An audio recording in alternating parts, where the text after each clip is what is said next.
दोस्तों, आज हम और आप ये समझने की कोशिश करेंगे कि श्रीदेवी का मर्डर हुआ था या उनकी मौत एक एक्सीडेंट थी। देखिए, वो बोनी जी और बेटियों के साथ दुबई गई थीं और एक शादी को अटेंड करने के लिए।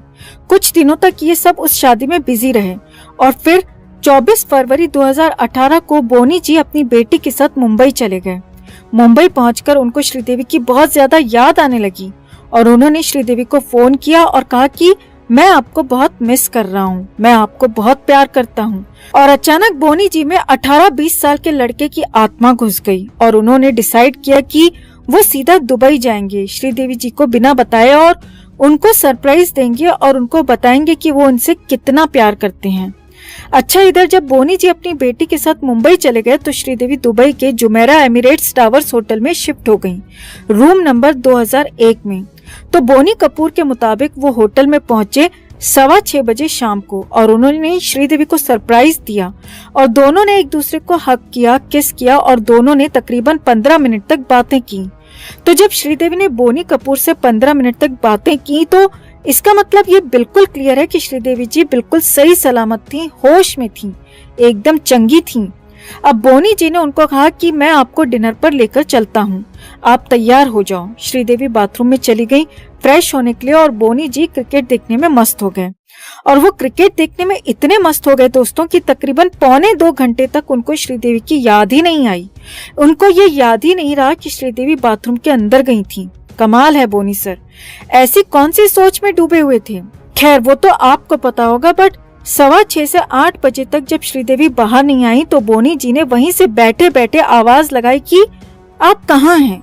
उनको कोई रिप्लाई नहीं मिला तो फिर वो बाथरूम के पास गए।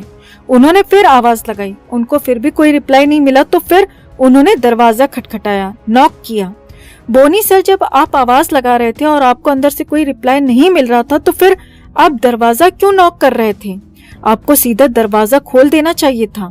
खैर, इतनी देर बाद फाइनली 1.25 घंटे बाद बोनी जी ने दरवाजा खोला और कमाल यह है कि बाथरूम का दरवाजा खुला हुआ था।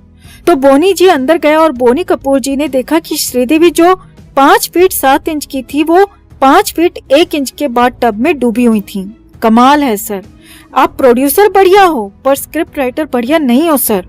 तो खैर, हमें ये बताइए सर कि 5 फीट 1 इंच के बाद टब में 5 फीट 7 इंच की औरत कैसे डूब गई सर? अगर वो पूरी अंदर भी चली गई थी तब भी तकरीबन 1 फीट ऊपर गर्दन रहेगी।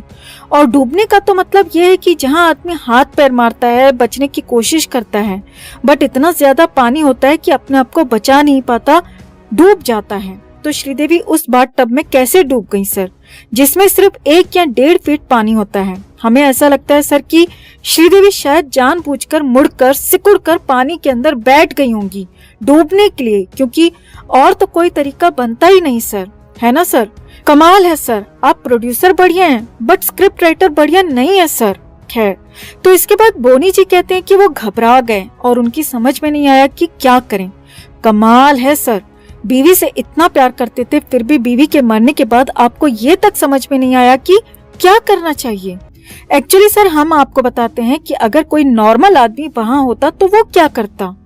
वो जैसे ही अपनी बीवी को बाथ टब में डूबे हुए देखता तो वो चिल्लाता, सिक्योरिटी को बुलाता और कहता कि भाई मेरी बीवी इसमें डूब गई है, जल्दी से एम्बुलेंस बुलाओ। और फिर वो उसको एम्बुलेंस में डालता और हॉस्पिटल लेकर जाता और डॉक्टर से कहता कि जल्दी चेक करिए, जल्दी देखिए, हेल्प कीजिए। और शायद अगर वो मर गई होती तो डॉक्टर्स ये डिक्लेयर कर देते कि भाई आपकी बीवी मर चुकी है। बट आप तो कमाल के आदमी हो सर, आपने जैसे ही देखा आपको फौरन 100% गारंटेड पता चल गया कि श्रीदेवी मर चुकी हैं।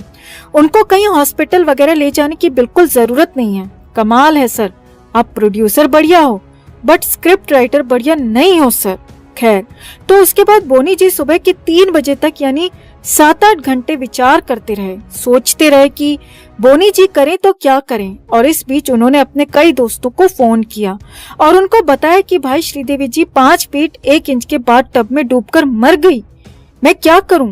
और सारा डिस्कशन वगैरह करने के बाद सुबह तकरीबन 3 बजे बोनी जी ने होटल स्टाफ को इन्फॉर्म किया कि भाई मेरी बीवी बाथ टब में डूबकर मर गई है। पुलिस आई और श्रीदेवी जी की बॉडी को लेकर गई। उनका पोस्टमार्टम हुआ और फिर बोनी कपूर जी को पुलिस स्टेशन बुलाया गया। उनका बयान लिया गया। बयान लेने के बाद जो पुलिस ऑफिसर्स थे उनके होश उड़ गए। उनकी समझ में नहीं आया कि भाई करें तो क्या करें। हस्बैंड कह रहा है कि भाई मैं बाहर ही बैठा था, मेरी बीवी बिल्कुल भली चंगी थी, बाथरूम के अंदर गई थी और फिर 5 फीट 7 इंच हाइट की मेरी बीवी 5 फीट 1 इंच के बाथटब में डूबकर मर गई। उन्होंने कहा कि भाई साहब हमारे बस का नहीं है ये केस सॉल्व करना और हम इस केस को पब्लिक प्रोसिक्यूटर के पास भेज देते हैं। तो यानी कि हालात ऐसे बन गए थे कि शायद बोनी कपूर कभी इंडिया वापस नहीं आ पाएंगी। खैर बताया ये जाता है कि इंडिया से बहुत बड़े बड़े दुर्राम खान लोगों ने फोन किया और रिक्वेस्ट की कि इन भाई साहब को इंडिया वापस आने दीजिए और तब जाकर दुबई हुकूमत ने उनको परमिशन दी अपनी बीवी की बॉडी लेकर इंडिया जाने की। अनिल अंबानी का प्राइवेट प्लेन गया और उनको वापस इंडिया लेकर आया। अब इंडिया आने के बाद होना ये चाहिए था कानूनन के तहत कि श्रीदेवी का पोस्टमार्टम दोबारा होना चाहिए था, लेकिन बोनी कपूर ने वो नहीं होने दिया। क्यों नहीं होने दिया सर? क्या प्रॉब्लम थी सर? जब एक दफा दुबई में पोस्टमार्टम हो चुका था तो अगर इंडिया में भी हो जाता तो क्या प्रॉब्लम हो जाती सर? कुछ डर था क्या सर?